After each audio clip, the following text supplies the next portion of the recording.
Ça secoue sec. Ce sont les agitateurs du Hainaut sur CNO. CNO. Bonjour Marie-Laure. Bonjour Enza. Bonjour Renata.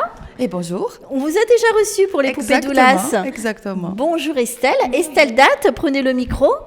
Bonjour. Pour le théâtre de marionnettes. C'est ça. Alors Estelle, vous représentez le théâtre de Mathis, le théâtre Amati. Oui. Théâtre de marionnettes. Alors, théâtre de marionnettes liégeoise en bois sculpté. Qu'est-ce qu'une marionnette liégeoise et quelle est la différence entre une autre marionnette ? Alors, les marionnettes liégeoises, ce sont des marionnettes qui sont faites en bois et qui sont articulées, donc du coup, des pieds à la tête. Et ce qui les différencie, ce sont la manière de les manipuler. En fait, elles ne sont manipulées que grâce à une tringle qui est fixée au-dessus de leur tête. Et donc, c'est le seul point de contrôle qui nous permet d'animer la marionnette lors d'un spectacle. J'ai cru comprendre que la marionnette liégeoise est un patrimoine belge. Oui, tout à fait. C'est une marionnette qui vient du coup de Liège. Et en fait, donc, le théâtre Amati s'est fondé grâce à Mathieu, qui est lui-même liégeois. Alors justement, pour rappeler le petit côté en fait liégeois, j'ai pu voir aussi que en fait Monsieur Conti, immigré italien, avait aussi donc quand il est venu à Liège au 19e siècle pour sa première, c'est lui qui a ramené ça de l'Italie en fait.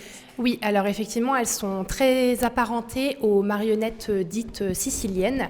Maintenant, les marionnettes siciliennes, elles sont donc sculptées en bois, mais elles possèdent également des armures en fer, en fait, alors que les marionnettes liégeoises, elles, n'ont vraiment que du bois.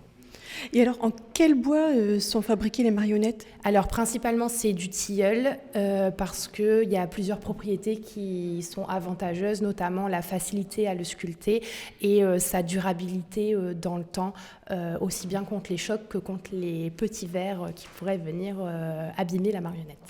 D'accord. Et du coup, est-ce que ça a une influence sur les thèmes, sur les personnages ?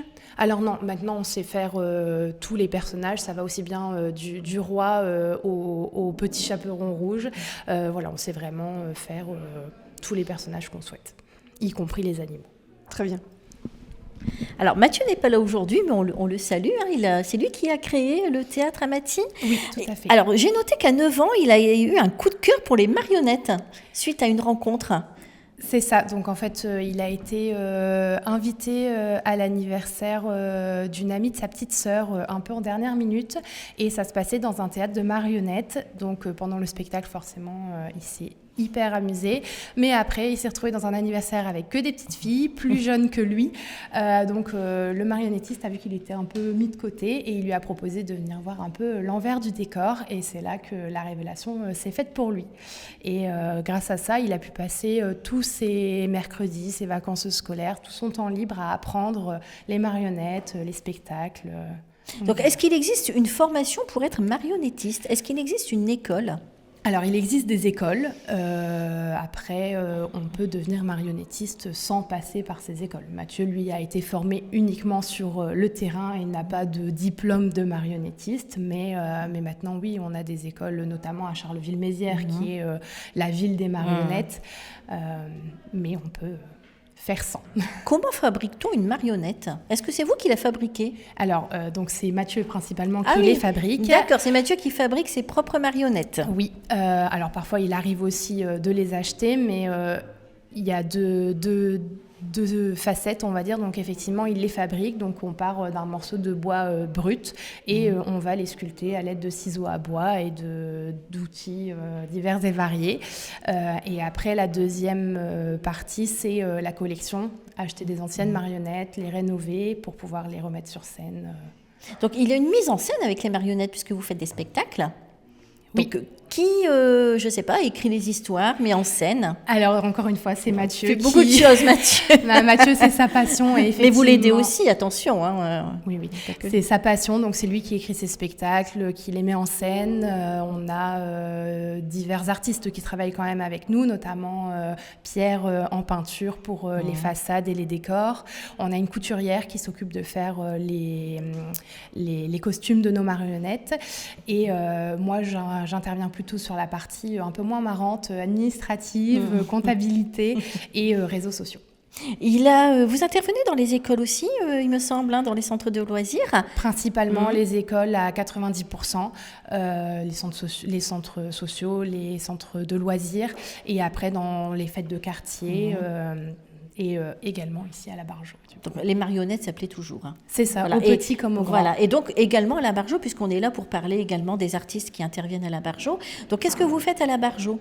Alors nous, à la Bargeau, pour l'instant, on a programmé un spectacle tous les premiers dimanches de chaque mois, ouvert à tous, et également un spectacle durant un mercredi des vacances scolaires. Là, la prochaine fois que l'on viendra, ce sera le 22 octobre, avec Marceline, une sorcière pas comme les autres. Une sorcière, d'accord. Mais une gentille sorcière. Marceline, oui. Donc une fois par mois, c'est toute l'année ? Toute l'année. D'accord. Et vous avez un site ? Oui, on a un site, théâtreamati.com. Donc voilà, toutes nos informations sont dessus, et également sur la page Facebook où là on peut mettre du coup les événements qui sont ouverts à tous, parce que sur le site ça demande un peu plus de manutention, mais sur notre Facebook on a toutes les informations. Eh bien merci Estelle. Merci à vous. On passe la parole à Renata Bergon. Voilà, on vous a déjà reçu déjà un petit moment, hein, Oui. mais on peut rappeler ce que vous faites, les poupées Doulas. Alors les poupées Doulas, vous êtes créatrice de poupées qui représentent les différents cycles de vie féminines. Oui. Expliquez-nous. En fait, ici à la Bargeau, je fais deux choses différentes. La première, c'est que j'anime des ateliers couture. Donc, j'apprends les enfants et les adultes à coudre, pour ceux qui ne savent pas comment faire. Et en 2019, avec la Covid, je me suis formée en éducatrice menstruelle. Et en fait, c'est une professionnelle qui aide les mamans à apprendre, les filles, à comment recevoir, à comment avoir leurs règles. Et puis, comme je ne pouvais pas animer mes ateliers couture à cette époque-là, j'ai utilisé ma couture, et c'est là que j'ai développé les poupées qui ont toutes les caractéristiques de cette petite fille qui est en train de grandir, qui rentre dans la puberté. Et donc, Poupée Doulas, en fait, elle représente ces petites filles-là. Donc vous êtes vous-même maman, vous avez une fille, Exactement. donc vous avez voulu lui expliquer d'une façon ludique et intelligente ce cycle. Surtout délicate, sans faire peur à ma fille, comment vivre ces nouveaux moments, ces nouveaux cycles. Et puis, c'était tellement agréable que mes copines, mes amies ont demandé de commencer à faire la même chose avec leurs filles.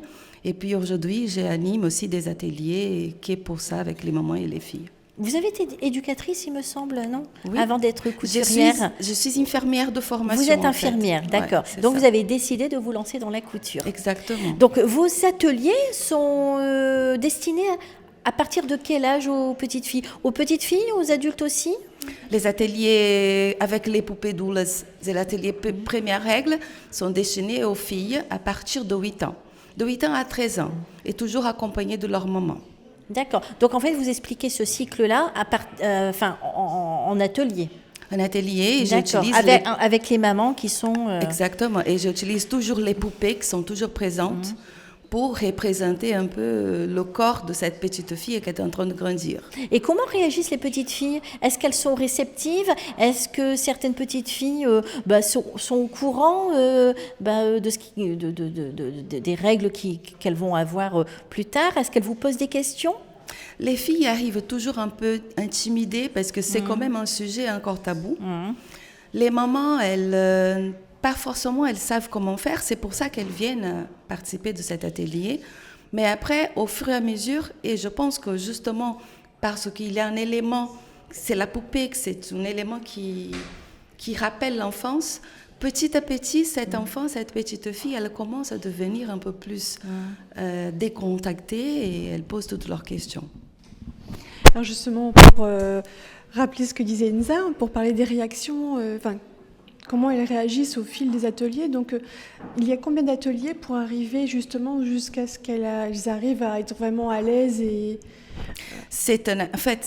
On commence par un atelier de 3 heures. D'accord. Avec la maman et la petite fille. Donc, c'est un groupe.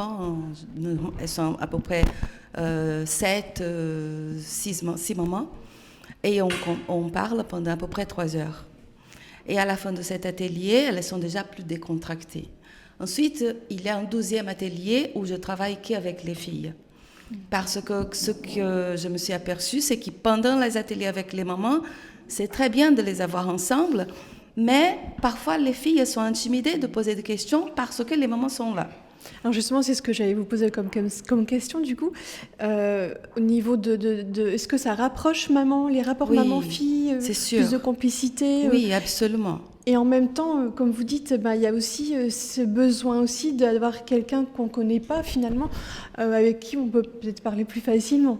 Je pense que c'est très important de faire le premier atelier ensemble, parce que cela va faire un lien qui parfois, soit il n'existe pas, soit on va lier encore plus fort. Et puis, moi, je suis avec l'enfant pendant 3 heures, la maman sera à la maison et ça sera à elle de renforcer toutes les informations qu'elles ont reçues ici. Par contre, parfois, les filles, elles sont très intimidées de parler des choses intimes à côté de leur maman. C'est pour ça qu'il existe le 2e atelier où elles viennent toutes seules. Elles sont avec leur père, donc ils ont le même âge. Et là, on parle des protections qu'elles peuvent utiliser. Et j'utilise justement la couture. On fabrique une petite pochette où elles peuvent mettre toutes leurs affaires, leurs protections.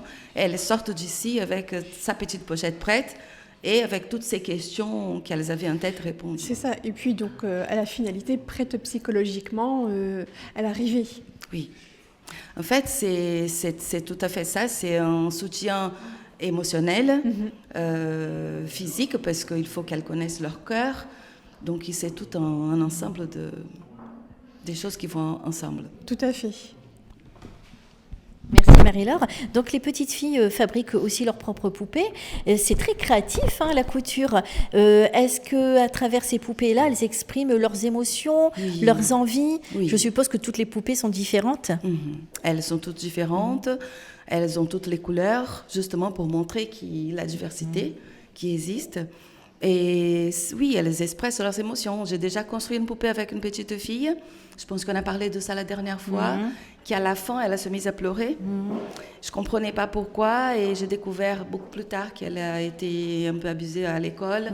Donc cela, ça le fait ça ramène à cette histoire. Donc oui, ça touche au plus profond de l'enfant. Les enfants peuvent s'exprimer également à travers un dessin.